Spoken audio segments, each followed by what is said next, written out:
Hey everyone, welcome to another episode of BlackUSA Crypto News. We made it through the week. How are you feeling?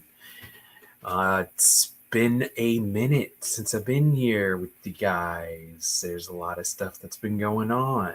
So before we get into some major stuff I want to share with you guys, I want to shout out our sponsors, STEM City USA. Welcome to the metaverse. So, definitely check them out.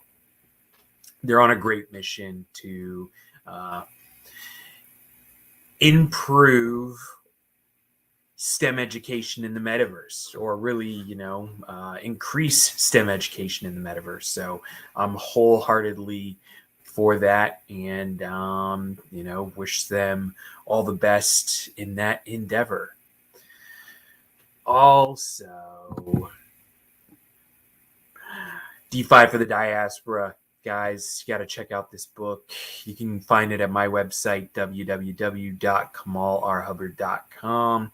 You can get a signed copy, a hardcover, a paperback, and an ebook. Also have a bundle in there if you ever want to get an audiobook as well. That is a possibility. So be sure to check that out. So, you guys also want to check out some of the other programming here on BlackUSA News. Obviously, you want to check out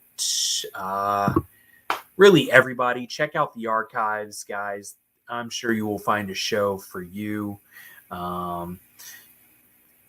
Some of our hosts include Michael Haney, Chap Lovelace, Quita, Donnie Glover, of course, and how can I forget? Art Blackshirt, Dr. Ashley. I'm going to keep going here. Tajmira Gathers, of course, she's hosts the Blackout Live every Saturday. I enjoy her show. I enjoy all the shows, actually, of course. Carla Nelson Chambers, who I have had the pleasure of knowing prior to our joint hosting, or well, not joint, but hosting posts here at BlackUSA News. She is a consummate professional. Can say nothing but the best about her. And you know what? There's just so many other. Michael Haney, 60 Minutes in Black. Did I mention Michael Haney? I may have already, but he's got a great show on Saturdays. And of course, Mr. William Hanna Blue Jr. He's got the morning show. And so, hey, look, let's get into, some news I hate to share with you guys, but I have to share with you guys.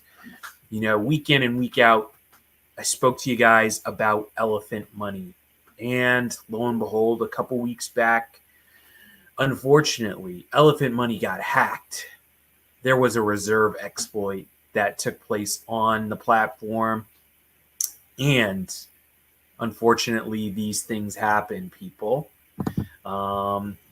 I hate to see it because I really enjoy the project. The fact that we can support Black smart contract developers in DeFi. And in fact, the other thing about this, guys, was in the first quarter of 2021, Elephant Money was the number one performing asset across any class. Not DeFi, not crypto, not gold, not oil, not whatever, not the Dow Jones, not the NASDAQ, certainly not today, right? But it was Elephant Money. So, it's good when you can score a win every now and then. But once again, there was a vulnerability that was spotted, and that vulnerability was exploited, unfortunately. So, I want to share some of these details with you because, this really highlights some of the risks that are involved and inherent in DeFi. I cover all the risks inherent in crypto and in DeFi in my book. So if you haven't picked that up and you want to know what the risks are. You know, there's a lot of people who say, hey, I don't want to touch crypto. I don't want to touch DeFi because it's too risky. Well, you know, riding a motorcycle, well, not even a motorcycle, but driving a car is risky. But we go to driver's school and driver's ed, we get a license so that we can understand and appreciate the risks that are associated with driving a car.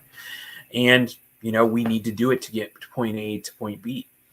And the simple fact is, if you want to, you know, maybe make a little bit more money on an asset or a series of assets, DeFi is, you know, an opportunity to invest in an emerging asset class.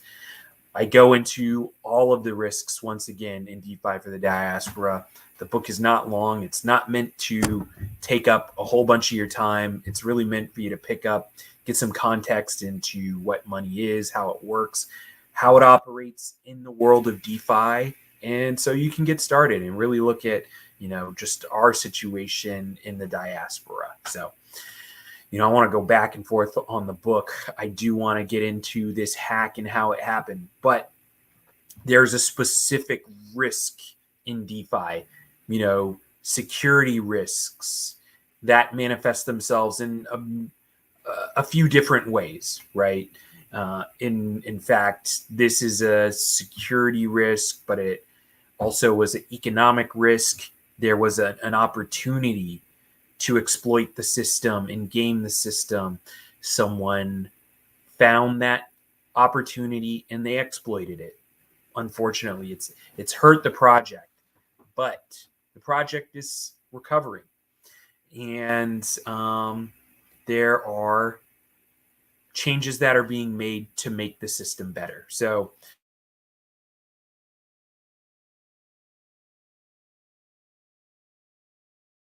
it's reasonable for people to see this as a target, right?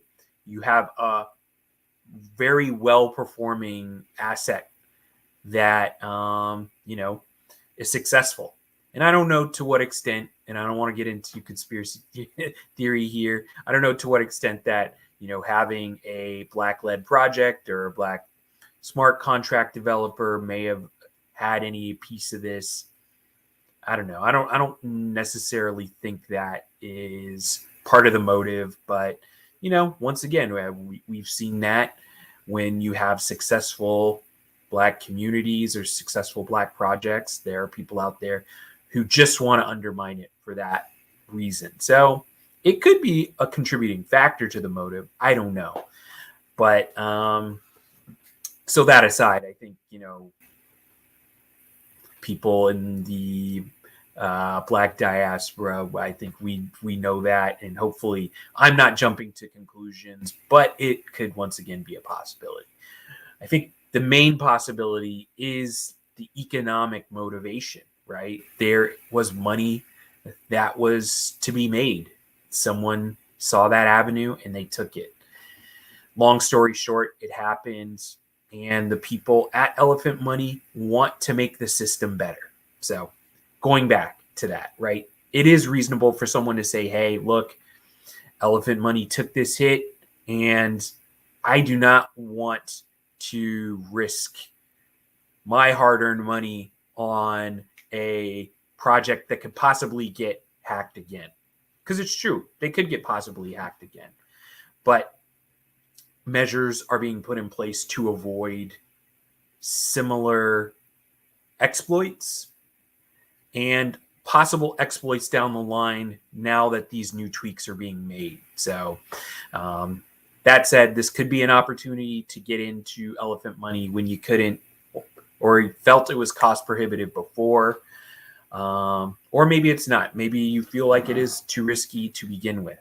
But regardless, you know, I want to say before going further, cryptocurrencies, especially cryptocurrencies and DeFi,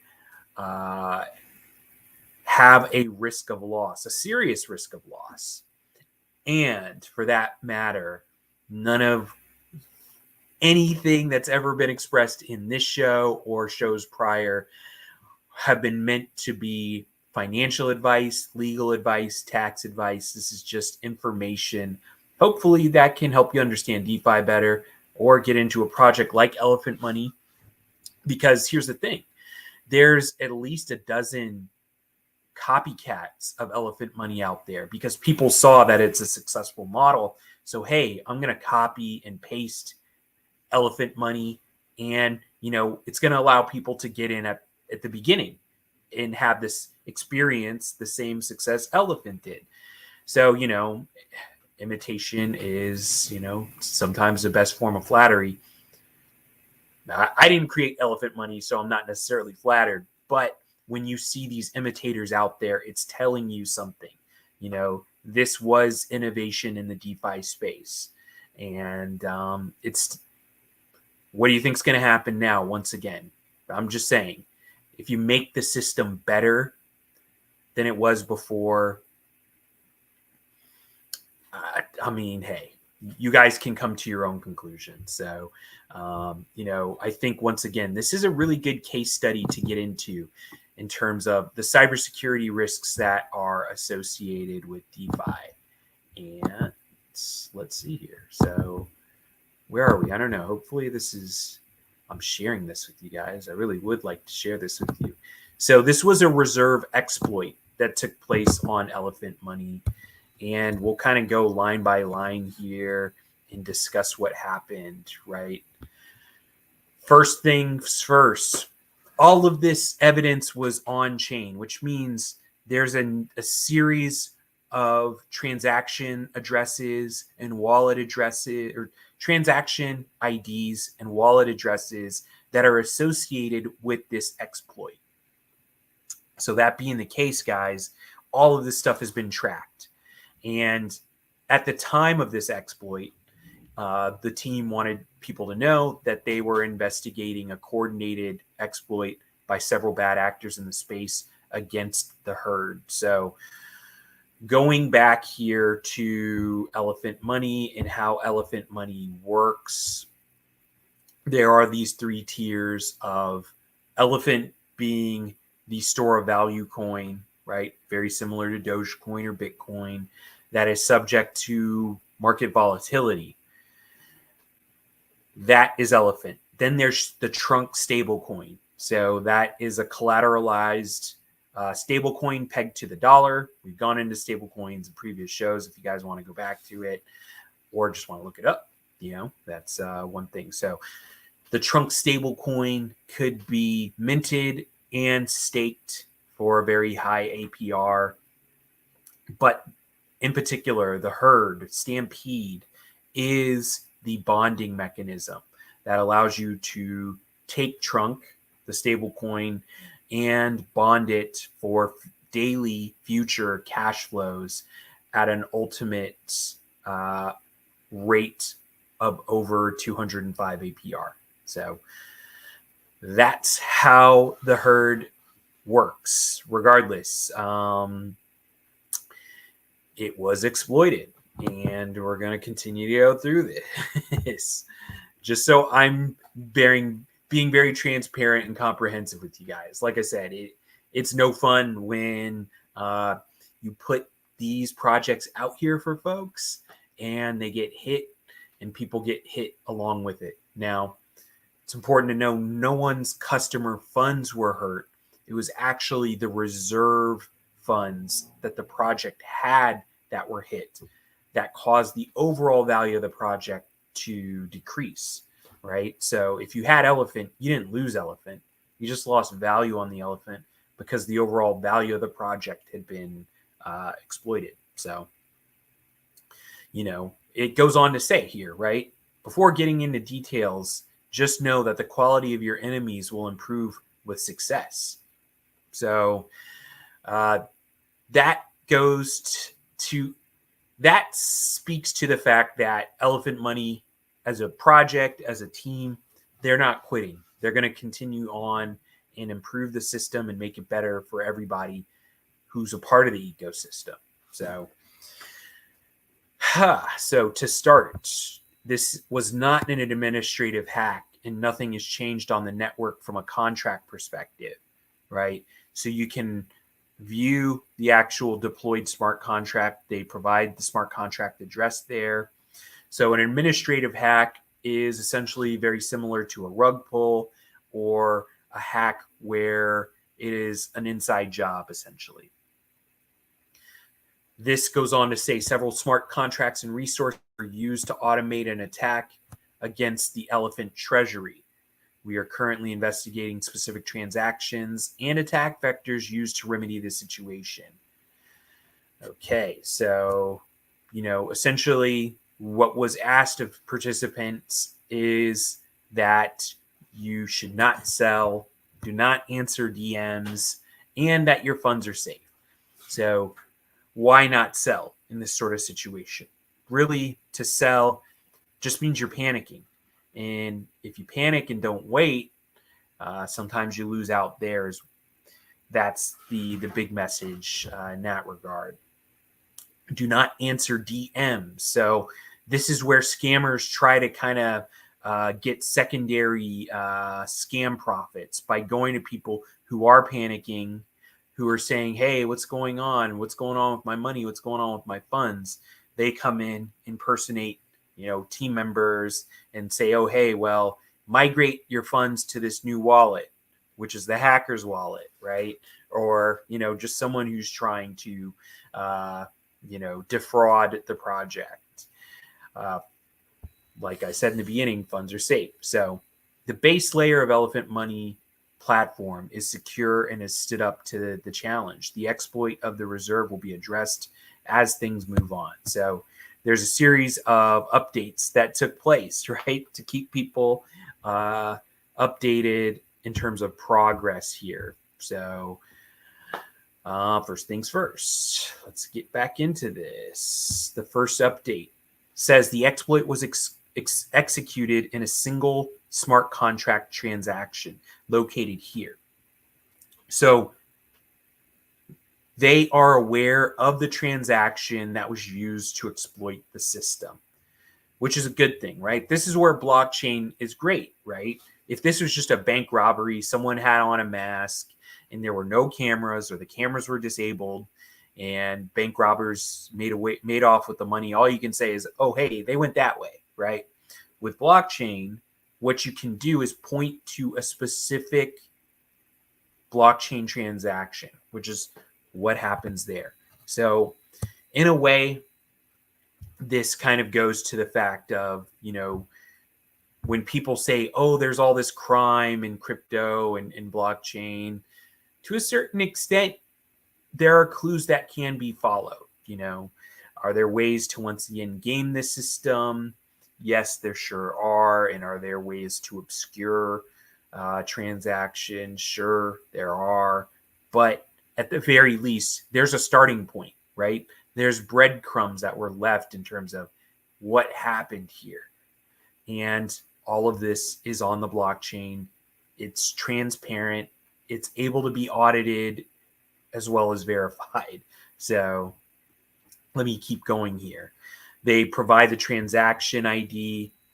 In a subsequent update, the Elephant Reserve has been officially paused. So why was it paused? Stampede and the reserve will no longer function when trying to execute certain transactions. If a MetaMask transaction is said that it will fail, you will burn BNB unnecessarily. So that just says, hey, Elephant Money operates on the Binance Smart Chain, and you need BNB as your form of gas. So if you try to use any functions within Stampede or the reserve at that given time, you would essentially be wasting gas, wasting BNB, burning BNB. That's what it means. At that time, you will continue to earn Stampede rewards throughout the process. Reserve reward pools will be adjusted down from the inflated numbers created by the attack. So, what this attack caused, it caused inflation in the system due to the exfiltration of all of those reserve funds. So trunk rewards and performance pools will be adjusted to 2.5 million and 500,000 respectively. So, in a subsequent update, the official loss from the exploit was 27,416 BNB, valued at $11.2 million at the time of the exploit. So, guys, $11.2 million was, basically sucked out or stolen from Elephant Money. Now, that's telling over $11 million is just sitting around on reserve. These are not user funds. $11.2 million just sitting around on Elephant Money. So once again, speaks to the success of the system. So, in recent design sessions for subsequent releases of Stampede, this particular exploit would have been fully covered as we switched to using a pancake swap as the primary redemption mechanism. Fully insulating the Elephant Treasury. We are currently at version 4.2 of Stampede and the Reserve, which has performed better than any previous version and uses pancake swap for redemptions conditionally. It took a significant amount of capital to bust through the system's defenses. Over $261 million in volume was needed to create that $11.2 million hack. Just know that we're approaching unstoppable tokenomics, and that there are those out there who will stop at nothing to prevent cash flow for all from happening. This is very true. I mean, it makes you wonder, who did this? Who did this, guys? This is the mystery. We're going to keep going down here and reading through these updates. We might get some clues in terms of who may have done this, but let me keep reading. Elephant Money has defended against all manner of attacks since its inception a year ago. This exploit got through, and its delivery was planned and timed. We are building this solution for generations to come. We must be tested. So, once again, what I take away from that is that the team doesn't necessarily see this as a good thing. It's not good to get hacked. It's not good to have an attack on a system like this.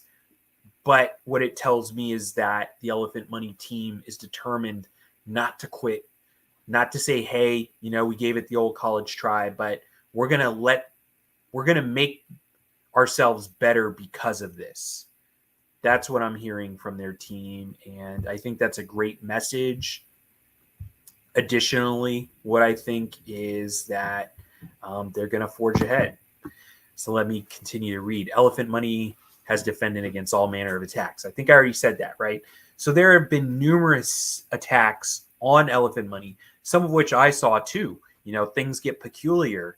Numbers and analytics on the platform will be strange at times, and that's because people are trying to pull off attacks on the system, and just about all of them were thwarted up until a few weeks ago once again. So on a final note, be wary of investing in or supporting any auditor, dev team, investor that is high-fiving at the expense of the shared community. Every time bad actors win, it hurts the entire space. There are prominent teams that were aware of the weaknesses and stood by and did nothing at your expense. Even after I and other community members asked them to disclose. It is not my job to call them out explicitly, but you know who they are. So from what I understand of this situation, there were smart contract auditors who were reached out to and asked to help and assist in remedying these smart contracts and this vulnerability and this exploit, but they chose not to. They chose to look the other way. Now, is that criminal? No, that's not criminal for someone to turn down work. But if you're in the business of solving problems and you're in the business of fixing code with vulnerability, turning away work, it's once again, it's not an indictment but it is something that should be taken into consideration. You would prefer, instead of, once again, fixing a problem, you'd prefer to stand by and watch someone fail. Once again, not an indictment. And once again, I don't even know who these smart contract auditors are, but once again, based on the information I know, there were some entities that were reached out to get some assistance in fixing this, and they chose not to. So speaks more to them rather than the situation itself. So the BUSD Treasury has been tapped to rebuild the Elephant Treasury, which has been planned for Stampede version 5, which is the upcoming version of Stampede, and the Elephant Reserve Treasury, which will be used to pay out yield only. Redemption will be handled through Pancake Swap exclusively. So redemptions will not be able to be facilitated on Elephant Money anymore. They will need to be done on Pancake Swap exclusively moving forward. So, there are extensive updates in this, guys. And I have put the link to this Medium article in the description, so you guys can check into all of these updates, because there will be continuing updates. And when Elephant Money relaunches, you may want to position yourself accordingly.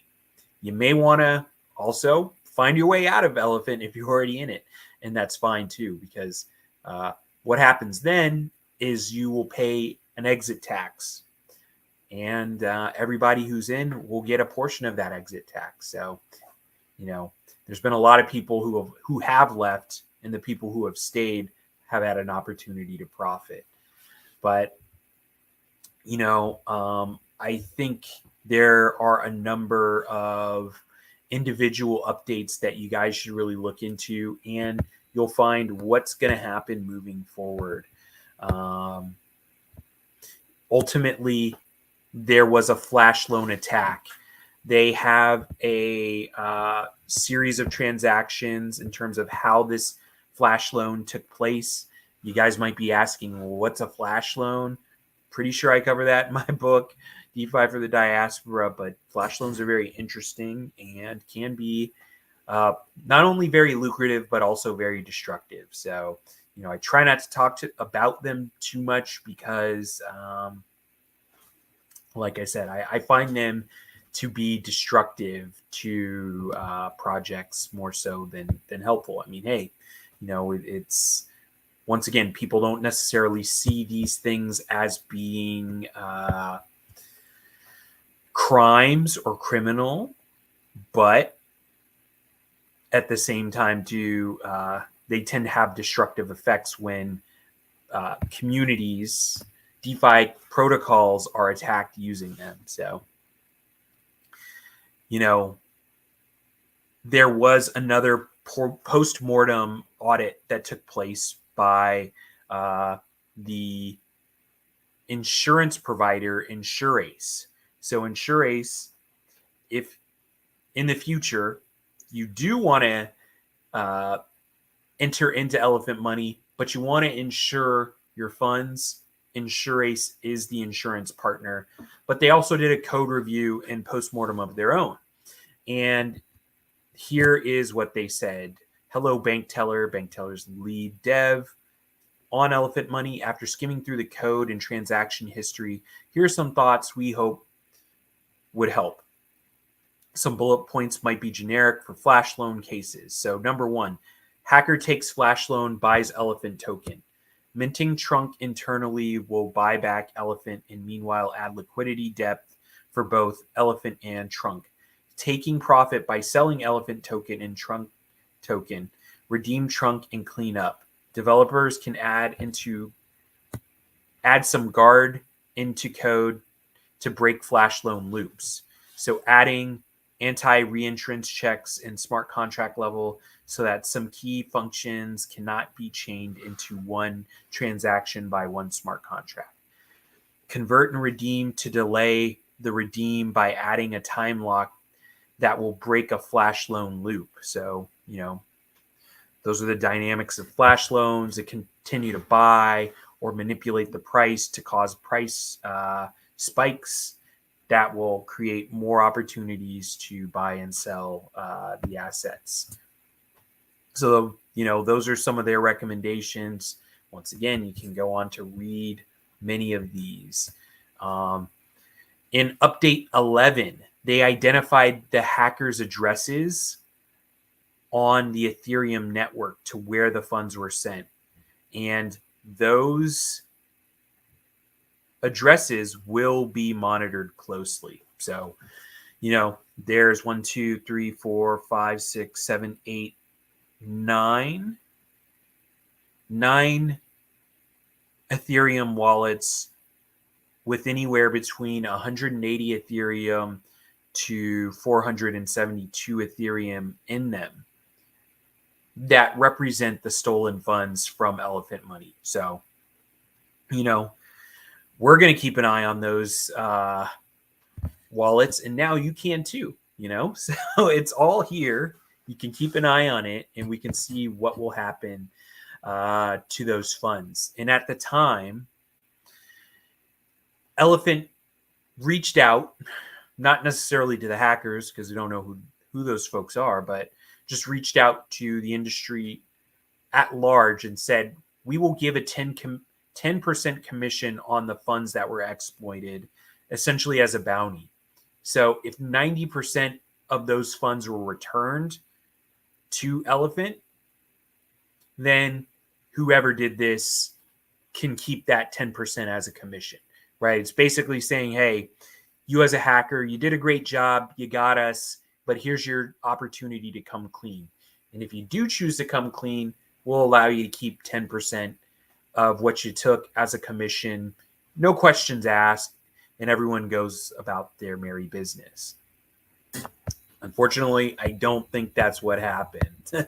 So, there's a number of other details you guys can look into on here. This is very comprehensive, once again, and a number of different service providers looked into this incident and have given key information into all this. So there has been a very close eye on what's been going on here. In fact, I'm trying to get to some other important parts here.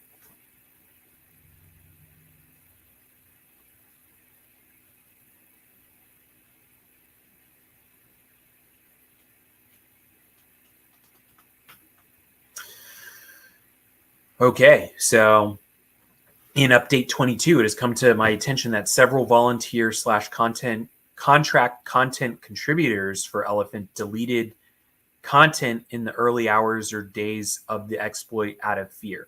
Some content was actually deleted from this very medium, where individuals definitely should not have removed content that was not owned by them, but the protocol. It is because of reasons like this that I've always run a tight ship when it comes to development and operational management of the protocol, let alone content and information dissemination. You can't buy the experience that it takes to operate a financial service in a crisis situation. It should be clear by now that this is not my first rodeo when it comes to correcting the ship, whether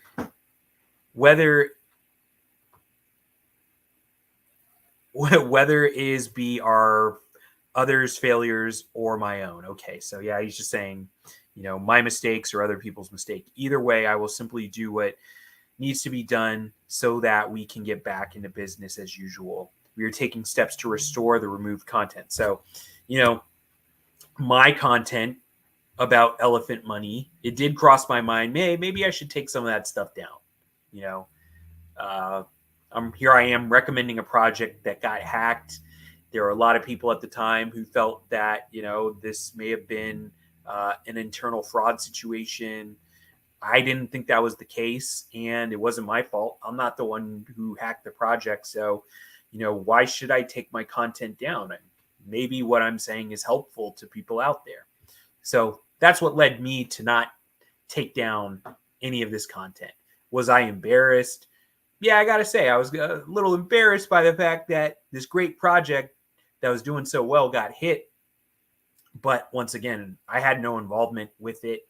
And hopefully some of that past content will be helpful for people who are exploring now as the project recovers. So, you know,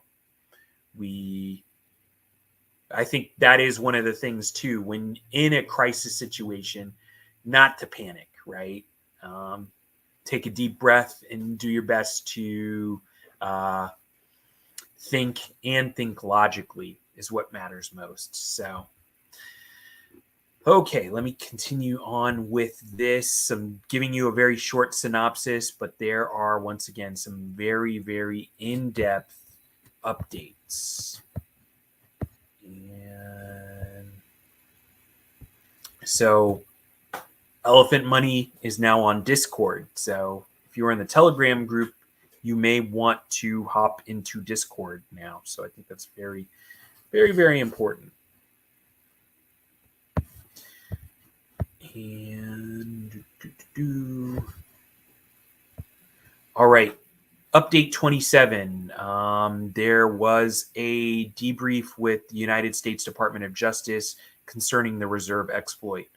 The incident has been logged, and the core team will remain available to assist in further follow-up if further follow-up be required. Most of you are aware smart contracts are vulnerable to flash loan exploits. This is how hackers were able to take advantage of the system and steal millions of dollars worth of digital assets. We've taken additional steps to secure our contracts, and we are working with law enforcement to track down the hackers. We would like to thank everyone for their patience and support during this challenging time of growth. So I think that is probably the most important recent update, is that the Department of Justice was involved in trying to right this wrong. So at the end of the day, there appears to be some degree of malicious intent. And very early on, once again, in that earlier update, there was an opportunity for whoever did this to come forward and to keep some of the money as part of a bounty program.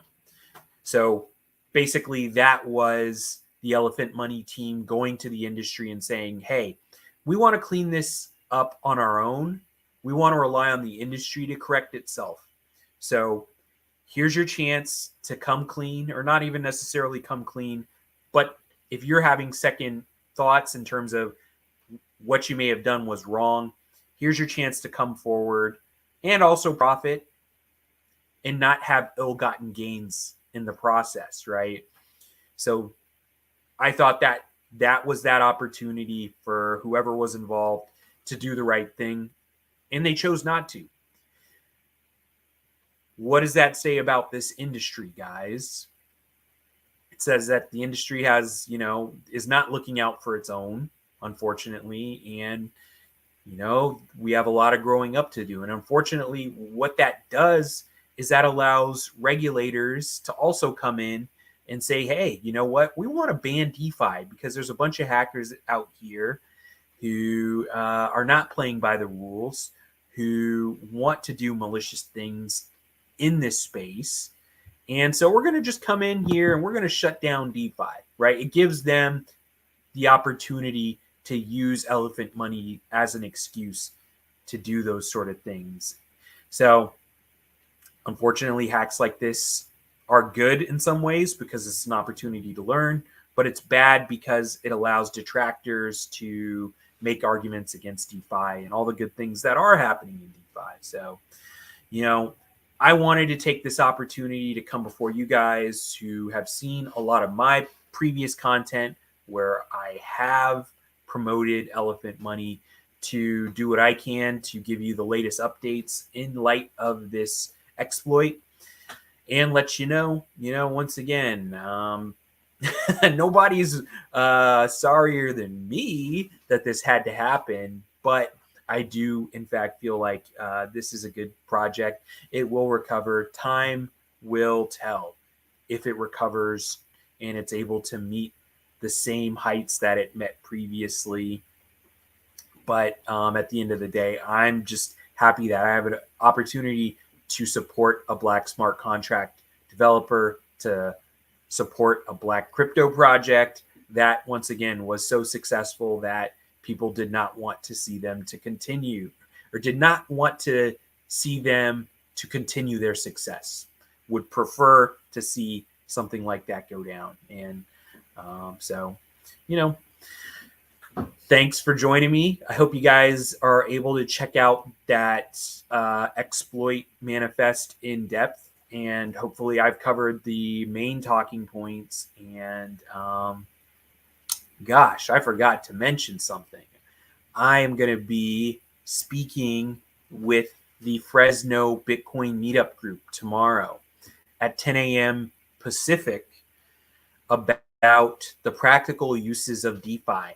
So, that's a chance. It's a virtual meeting too, and it's free. It's on Meetup, and I'm going to put the link in here for you guys to check out. So, wherever you are and you want to join, feel free to join. It's absolutely free. You can check out my presentation. You can also check out what I will say about the practical uses of DeFi. And I'm going to put that up here. Once again, it's the Fresno Bitcoin Meetup.